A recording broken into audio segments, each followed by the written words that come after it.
പത്തു, മോള് ഡെയിലി പല്ല് തേക്കാറുണ്ടോ? ഉണ്ട്. എന്തിനാ പല്ല് തേക്കുന്നേ? പല്ല് വൃത്തിയാവാൻ. അത് മാത്രമേ ഉള്ളോ?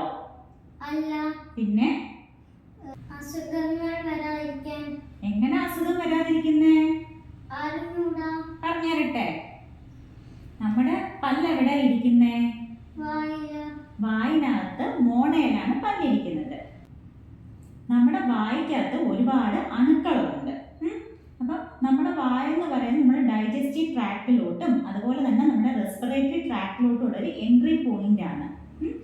അപ്പൊ ഈ വായിലുള്ള അണുക്കൾ എന്ത് ചെയ്യുന്ന അറിയാമോ? ചിലപ്പോൾ അറിയാതെ നമ്മുടെ ഡൈജസ്റ്റീവ് ട്രാക്റ്റിലോട്ടോ റെസ്പിറേറ്ററി ട്രാക്റ്റിലോട്ടോ ഒക്കെ പോയിട്ട് നമുക്ക് അസുഖങ്ങൾ വരും. അതുകൊണ്ടാണ് നമ്മുടെ ഓറൽ ഹൈജീന് വളരെ ഇമ്പോർട്ടൻ്റ് ആണെന്ന് പറയുന്നത്. നമ്മുടെ വായ്ക്കകത്ത് വൃത്തിയില്ല എന്നുണ്ടെങ്കിൽ അസുഖങ്ങൾ ഉണ്ടാക്കുന്ന ഒരുപാട് അണുക്കൾ ഉണ്ടാവുകയും അത് നമ്മുടെ വയറ്റിലോട്ടും ശരീരത്തിലോട്ടും പോയി അസുഖങ്ങൾ ഉണ്ടാക്കുകയും ചെയ്യും കേട്ടോ. നമുക്കുണ്ടാവുന്ന ഹൃദ്രോഗം, ന്യൂമോണിയ, അൾഷിമേഴ്സ്, ഡയബറ്റീസ് മുതലായ രോഗങ്ങൾക്ക് ഓറൽ ഹെൽത്തുമായി വളരെയധികം ബന്ധമുണ്ടെന്ന് പഠനങ്ങൾ തെളിയിച്ചിട്ടുണ്ട്. ഇന്ന് ദന്ത സംരക്ഷണത്തിന് സഹായിക്കുന്ന കുറച്ച് ടിപ്സുകളാണ് പറയുന്നത്. ഞാൻ ഡോക്ടർ ശ്രീലക്ഷ്മി VS. പല്ലു തേക്കുന്നതിനായി ഗ്രാമ്പൂ, ഇരട്ടിമധുരം, കറുകപ്പട്ട, മഞ്ഞൾ, മാവില, വേപ്പില, ത്രിഫല ഇവ അടങ്ങിയിട്ടുള്ള ടൂത്ത് പൗഡർ തിരഞ്ഞെടുക്കുക.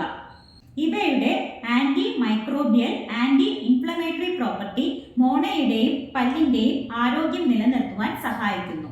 മോണയുടെ ആരോഗ്യത്തിന് ത്രിഫല ഇട്ട് തിളപ്പിച്ച വെള്ളം കവിൾ കൊള്ളാനായി ഉപയോഗിക്കാം. ഇത് ദന്തക്ഷയവും പ്ലേക്കും ഇല്ലാതാക്കാൻ സഹായിക്കുന്നു. മോണ രോഗങ്ങൾക്ക് വേപ്പിലയിട്ട് തിളപ്പിച്ച വെള്ളം കുലുക്കുഴിയാനായി ഉപയോഗിക്കുക. എള്ളെണ്ണ കവിൾ കൊള്ളുന്നത് പ്ലേക്ക് ഫോർമേഷൻ കുറയ്ക്കുകയും വായ്നാറ്റം മാറാൻ സഹായിക്കുകയും ചെയ്യുന്നു.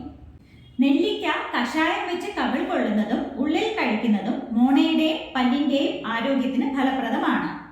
വെള്ളം നന്നായി കുടിക്കുന്നത് ഉമിനീരിന്റെ പ്രൊഡക്ഷനെ പ്രൊമോട്ട് ചെയ്യുകയും ഓറൽ pH ബാലൻസ് ചെയ്യാൻ സഹായിക്കുകയും ചെയ്യുന്നു. വീഡിയോ ഇഷ്ടമായെങ്കിൽ മറ്റുള്ളവരുടെ അറിവിലേക്കായി ഷെയർ ചെയ്യുക. വീണ്ടും മറ്റൊരു വീഡിയോയുമായി കാണാം.